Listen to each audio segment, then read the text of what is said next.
welcome to another episode of Unboxing Women, where we explore the gender gap in the music and entertainment industry. If you're active in the music business, an independent artist, a musician, or are just curious about how it all works, then this pod is for you. My name is Dana Rex, and with me is my friend Micah Rose, and we are both independent recording artists based in Europe. After having been called a bitch for knowing what we want, we were fed up and decided to be such a bitch and reveal what really goes on behind the scenes. You can listen to us on your favorite podcast platform and our YouTube channel. Today, we are talking about, who else? Taylor Swift. She's going to be in Hamburg very soon, I think. Have you had? Is she coming to Belgium, Donna? I don't know. Honestly, I don't know. I Okay. didn't even. I can't call myself a Swiftie. Although I am a fan of her in general. I really love how she does things. I mean, she slays at business.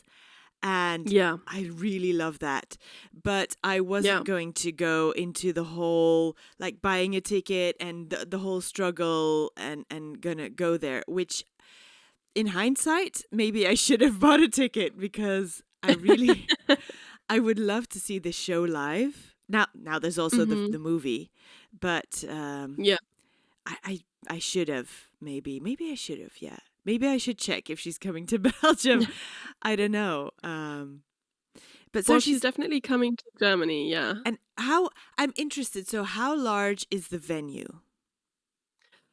I think it's one of our largest. I think it's either the Volksparkstadion or the O2 Arena. And they're both really big. I think it's Okay. like 40,000 or something for the Volksparkstadion. Yeah. So, huge. But yeah, no, I think it's probably sold out, I mean, everything's sold out. I think I'm everything. surprised that it's like yeah. there's another part of the Eras tour because I thought it was over because people like were talking about getting tickets like 2 years ago or something, Yeah. 1 or 2 years ago, something like that. It was in 2022. That's correct. Yeah. So like either she didn't start, but she did because there's a movie, or she just doesn't end. Like she just doesn't stop. It's never So ending. Yeah, I looked up some things. So, for people who are Swifties, we already discussed Taylor Swift in episode 7, Yeah. actually, one of our very earliest episodes. Or rather, we discussed her butt and what happened to Yes. it. So that's really interesting. If you want to listen to that episode, I'll put it in the show notes. Do we remember what was it? Oh yeah, her butt was grabbed by a radio DJ. Mm-hmm. And there Yeah. was this whole thing where he had lost his job because of it. And then he sued Taylor Swift. And then she sued him back for $1. And she won. Exactly. Yeah. She I remember. Geez, that was so long ago now. Yeah. But yeah, so we're back for the Swifties, back with Taylor because obviously she's such a powerhouse. You can't not talk about her. Well, I just want to dive in immediately. Yeah. This is the Eras Tour is the most grossing tour ever. It's the highest grossing tour. It has More made than the money. K-pop. Yeah, it has made more money than K-pop. She surpassed Beyonce now because it was Beyonce, and now it's Taylor Swift again because she was there in the top already before. When she did the Reputation tour, I think. And then it just keeps going up and up and up and up and up. And she's here again. So she surpassed $1 billion. Jesus. It's crazy. And that's despite, so the Ticketmaster disaster, let's call it that way. The Ticketmaster disaster. I like it. Let's write a song. So it may actually break the so-called monopoly that they have on the ticket market, because I actually looked some stuff up about that, and the U.S. Department of Justice is reportedly set to file an antitrust lawsuit against Ticketmaster, against the parent Live Nation, basically, due to the company's alleged stranglehold on live events and on the market and ticket So market. it's in Germany we have the Cartel Gesetz. Ooh, what is So that? like so a cartel is basically kind of like a mafia. A cartel. Um Yeah. yeah. So yeah, I don't know if it's obviously the same in Dutch then, but No, no, no. no, It's so it's In English as basically well. It's a is it a cartel. Yeah, cartel yeah. as It's the well? mafia. It's what Okay, mafia I did not practices. Yeah, know. yeah, yeah. Okay. Yeah, basically it's like it's monopolizing. So you've got like you're monopolizing, and we have a Kartellgesetz that if somebody is accused of doing this, then you can sue them based on that. Yeah. So Well, those yeah. laws exist. So the DOJ is preparing their file. Let me see what I wrote down. So, following years of complaints basically about high ticket prices and limited availability, which critics attribute to Live Nation's dominance. And so an antitrust suit is basically legal action brought against entities accused of violating laws designed to promote competition and to prevent monopolistic practices. So there are laws in the Yeah. US as Okay. well about this. Mhm. Um, Yeah. but apparently, yeah, it doesn't work because they keep Well, they monopolizing have in too some much way. money. Yeah. They Yes. can buy themselves out of all these lawsuits. Yeah. Also, yeah, yeah. Mm. I mean, they have um, said about it. So Live Nation has reacted, and they've said that they will probably win, or I mean, well, probably win. Sorry, maybe I said that wrong, but they have arguments where if the argument is the high fees that come with Ticketmaster tickets, those actually go to the venue promoters, so not to them. So you see, they do have some Mhm. things that might speak in their favor, but we'll see. We'll see Mhm. how that ends. So Yeah, that'd that's be happening interesting. right now, basically, because those are articles from Mm. now in May 2024. And by the way, I actually realized by looking all this up that there's even an album by Zach Bryan, an artist called Zach Bryan, called All My Homies Hate Ticketmaster. It's an actual album that you can listen to on Spotify. It came out in 2022, I think. So yeah, Nice. a He lot of must be getting a lot of attention right now. yeah. So a lot of artists are already, know this and are already against Ticketmaster basically. So Yeah. yeah, we'll see. Yeah, I mean, you had a lot of problems with, what was it, Stager or I something? use Stager, yes. I mean, I don't Yeah. want to call anybody out, but it wasn't great. Using it wasn't great. I wouldn't use them again. Yeah, I would Yeah. use maybe event. What is it? Event. Event Team is another Yes. German one. Yeah. Or Yeah. something like that. A little bigger and a little more international because Mhm. Stager is Dutch. So, but it looked really great and they had a great presentation and I looked through all the Yeah, I mean, things. it worked fine for me. It just yeah. Yeah, for some people it didn't really work. I think the link with Mm. Ideal from Germany and what's the other one? GyroPay? That didn't work Yeah, out so really Giropay well. and Sofort didn't work So for a forth. lot of people. So, yeah, Yeah. that's the one. Yeah. Yeah. So, Yeah. yeah. And in Anyway. hindsight, in the back end, also some things weren't super clear either. So, yeah. Sorry, Mhm. guys. I'm Mhm. not going to use them again. But then again, we'll see when we organize Yeah, another you can gig. Yeah. continue, but we have the option to use somebody else, so that's good. Yeah. True. Yeah. True.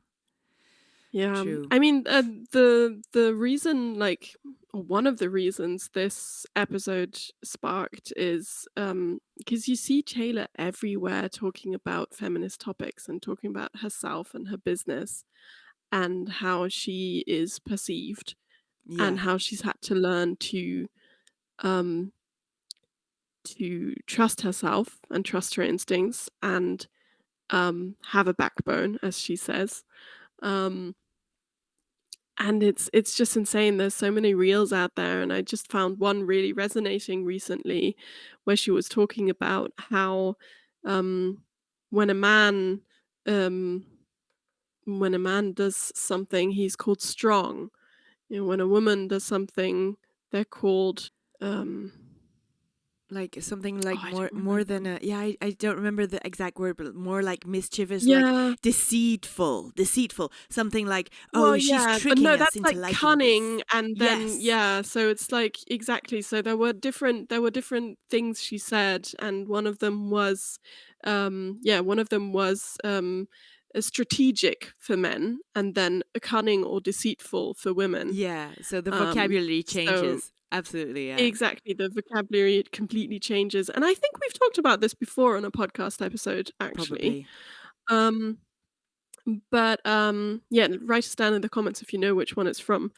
Um, but yeah, so it was so strong, so powerful the way she said that, because she was also talking about somebody in her life recently who she had to stop listening to in that way, because she realized that they weren't up to scratch. You know, they weren't perpetuating these things that she's working so hard against. Wow. And yeah, Wow, that's yeah. big. Yeah. And that she came out Mm. to say that. Yeah, I mean, obviously she didn't say who, No, but um, still, but the person yeah, knows.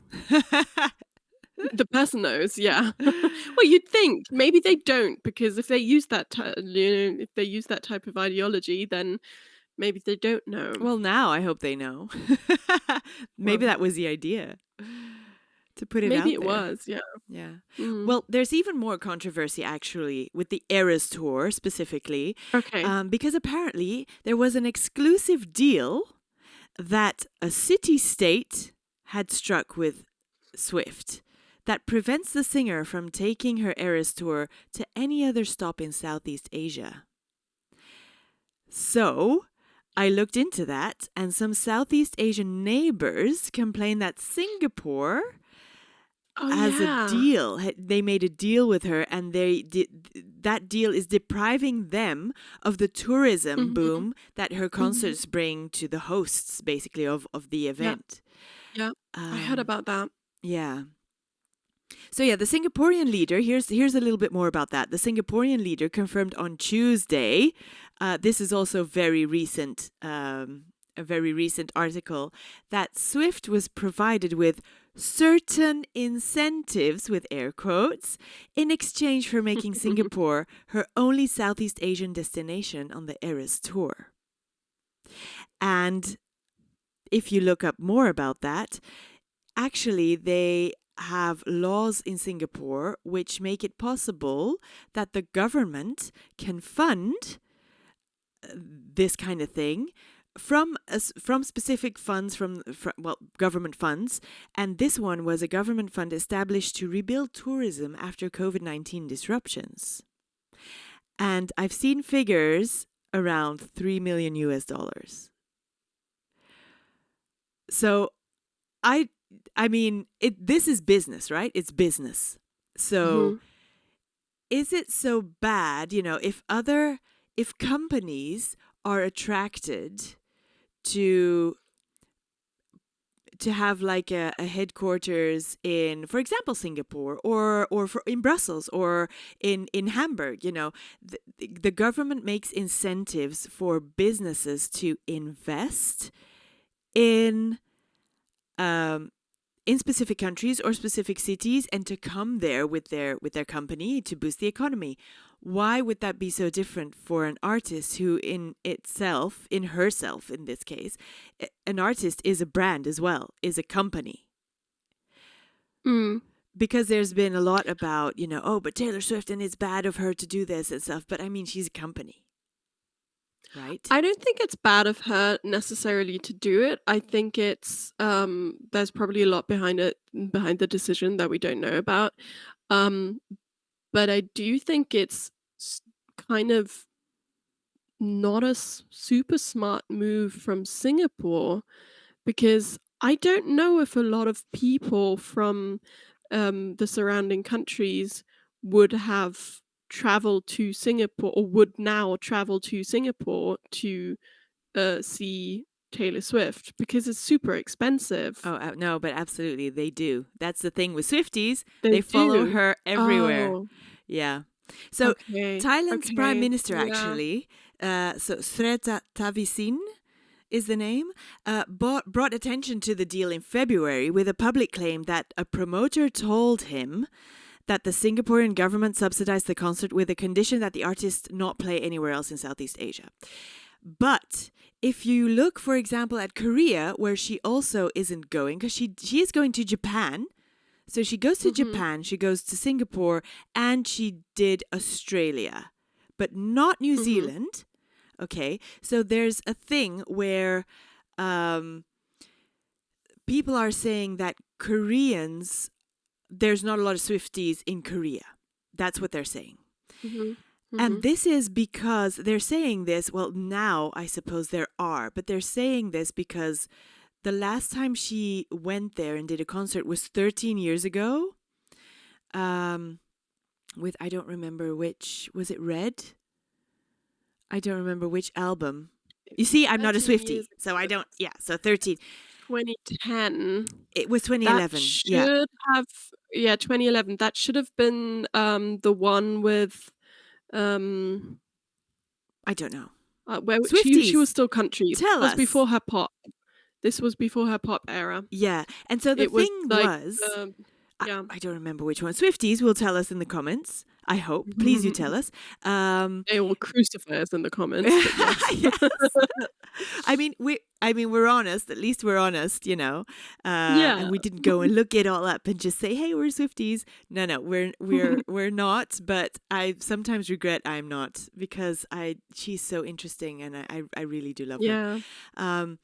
So anyway, she didn't sell out. That was like the only concert on the tour then that did not sell out, and that was in Korea. So is it such a surprise that they don't go there again for that being one reason? But there's another reason though. So in Korea, they don't have a venue that's as big as the venues that she's going to in other countries, and so the problem mainly is that her set does not fit inside any location in Korea. And she would be able to do it in like an outside setting, like kind of like a stadium, like a football stadium, which they do have. That's big enough. But the Korean, so like the owners of said stadium, they don't want the grass, the football grass, to be trampled by the Swifties. So they're not letting her book that. Also, they were building 2 huge stadiums in, I think it was Seoul or maybe 2 different cities, which aren't finished. They're not finished yet. And they have actually stopped building them due to budgets going insanely high, and stuff is not working out. So they're not continuing, and they're not finished anyway. They would be finished for 2027, which would be too late for the tour. So I think that there's just more to it than, she's not going there because she didn't sell out 13 years ago, and Koreans aren't Swifties, Yeah. So I think that's really interesting. And that actually segues me into I have this big remark also for Belgium and for Europe about the entertainment and the music business. So we can see that music and entertainment moves people the most, which I mean with moving is moving from place to place. Swifties will follow Taylor around the world. They're like they're not like, I'm in Texas, so I only buy the one from Texas. No, the real Swifties will buy multiple tickets from multiple places and just go there because they want to see her multiple times. And it boosts the economy not only in the US, or like in the country of the person. For example, if a US person would buy multiple tickets, you could say, they're doing just following her around the US, but they follow her around the world. In Europe, it's the same because the countries are smaller. people just buy in different countries, and it's easy to get from one country to the other. And so this actually is the same in South America and also in Asia. So airlines from countries where Taylor is not performing have been adding flights to countries that do to transport all the Swifties. Yeah, so That's insane. airlines are basically a big fan of Taylor Swift because they get more business because of it. And so the country with the most overlooked Swifties is probably the Philippines, and that's why Filipinos are arguably the biggest Taylor Swift fans in the world because they have had 9 number ones in the streaming charts and 230 chart appearances for Taylor Swift in the Philippines. And it's only second to the US. Okay. So you would argue, why isn't she going to the Philippines? But then maybe it's because they don't have a space big enough to have her set inside it. Yeah. Geez, all these things you have to think about when you're a multi-billion-dollar company. Yes, exactly. Like, that's insane. And I think just all the dissing that is going on around that kind of stuff is people not looking much further than just, oh, she doesn't want to come there. But it's not that. I mean, where I was actually going with my remark just now about Belgium and the European music business is that I think governments overlook music and entertainment business for subsidies. Yes, there are subsidies that we can get, but they're really small, and they're from places like Sabam, which is a PRO, which is it's not from the government. It's a separate entity, which it's basically just a company. And so I'm always flabbergasted by, we're going to get companies to invest in, let's say, Flanders or the Walloon region, and we're going to do these ads and stuff like that. And they're aiming for industry companies in any other industry than the music business. But if you're looking at what Taylor Swift moves, like how she moves fans, how fans are just crazed by this, and will follow her around. For Korea, the concert hall isn't finished, so she can't actually go there. So you're missing out on all these tourists coming there and following Taylor Swift. And this is the same for Tomorrowland in Belgium. Tomorrowland in Belgium is a very, very big festival. It's a dance festival, EDM. And it is actually Belgium's highest grossing economical event every year. So it brings in the most. Insane. Yeah, it brings in the most money for Belgium from tourists or for, say merch sales or flights, hotels, like anything surrounding that. And what is the government really doing to create more like these things in Belgium or anywhere?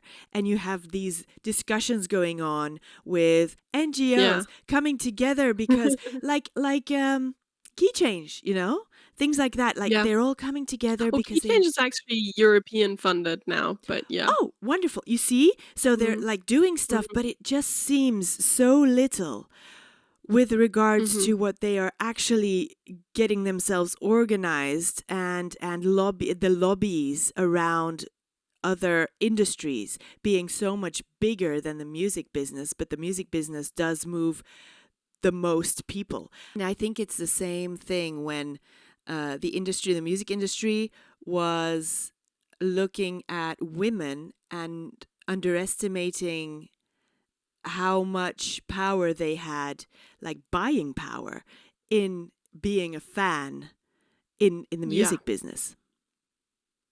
Yeah, I mean, we've talked about this as well, fangirling, right? Remember when we have an episode, Micah finally admits to fangirling, and I think in that episode we talked about this as well, where fangirling started with the Beatles.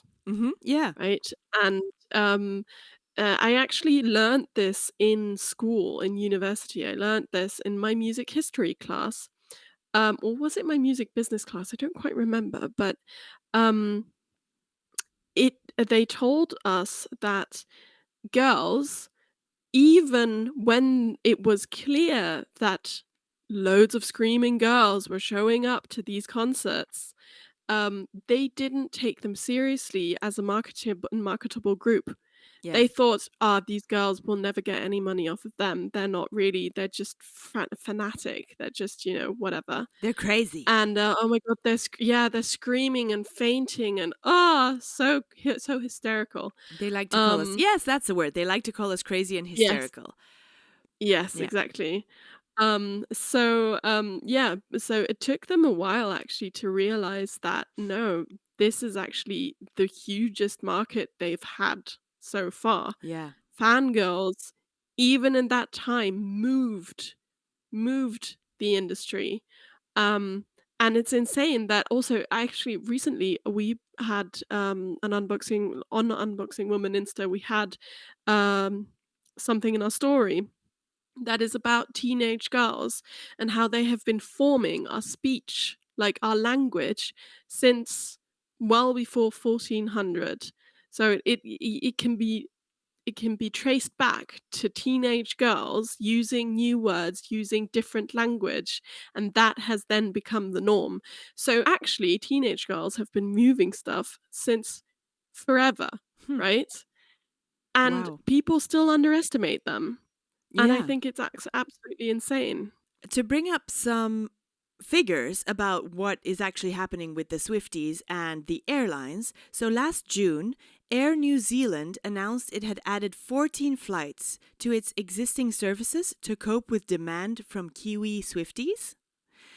Um, More than 20,000 combined seats are booked to Melbourne and Sydney over the dates of the Eras Tour on Air New Zealand alone, with 60 additional Qantas flights put on to service regional Australia. So Swift is basically the best thing to happen to Yeah. Australasian air travel since Christmas and the summer holidays. That's what they're saying.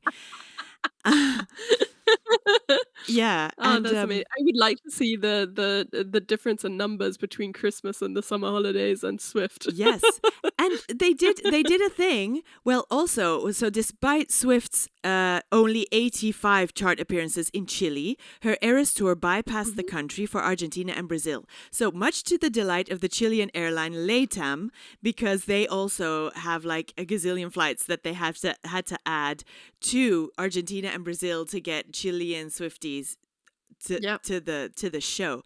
And they also redo their planes. So they put No, they do they put Swift Taylor Swift's, planes? yeah, they put her face on the plane and you fly with that plane. Yeah, yeah, No. yeah, it's really cool.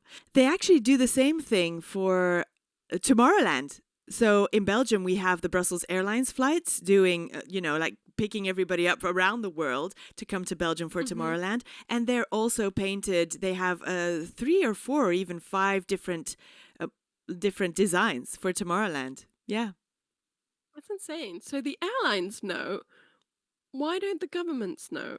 Like, why I why think they know. I just think they still underestimate. I think they underestimate it. I don't think they realize how much it really is, because it's sold out venues. It's food and drink at those venues. So hotels? yeah, it's merch. It's taxis, public transport, which is again good for the government, because basically in Europe, all public transport is uh, arranged by the government, so that's good. Um, then there's so airlines. Um, who needed a break basically after COVID. Mhm. Then Yeah. there's the people who paint the bloody aircraft. So those people Mhm. as well. So I think it's just a huge boom in everything. Paint manufacturers, I don't know, or Yeah, do they also, I wrap mean, them? hotels and restaurants. Hotels, I mean, you're restaurants, gonna yeah, have, yeah, make it a have a huge weekend. influx. Yeah. Yeah, local shopping. Local shopping as well. Like that. Absolutely. Yeah. It's just everything. And I think it's so severely underestimated. And I think it's a pity that just basically the local subsidizing of local artists, you know, is so under par. I mean, we have to wait for a Mm. Taylor Swift to come, or we have to, build a Tomorrowland again from scratch, which was basically built by their own investments in their own stuff. I don't think they had much of subsidies to do that, and they just built this whole world. Also, them, they like to use Belgian businesses because everybody comes here for Tomorrowland. They actually use Belgian set builders, and now that company from Belgium is like the biggest and best set builder in the world. They even did, I think they did U2, like the 3D stage that U2 had. They built that one as well.